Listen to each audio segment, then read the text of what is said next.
বিদ্রোহ আন্দোলন পরবর্তী হচ্ছে কোটা সংস্কার আন্দোলন, এক এক সময় এক এক কথা কয়েকদিন যাবত চলছে, জনদুর্ভোগ চলছে, সাধারণ মানুষ অত্যন্ত অসহায় অবস্থা আছে।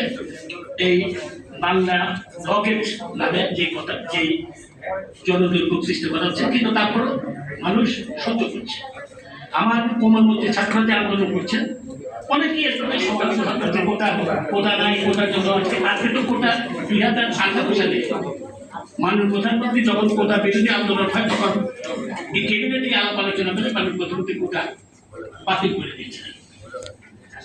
বাতিল করার পর এই দীর্ঘদিন 18 সাল থেকে খবর চলছে, হঠাৎ করে কয়েকজন আমাদের মুক্তিযোদ্ধার সন্তান হাইকোর্টে একটা মামলা করেছে।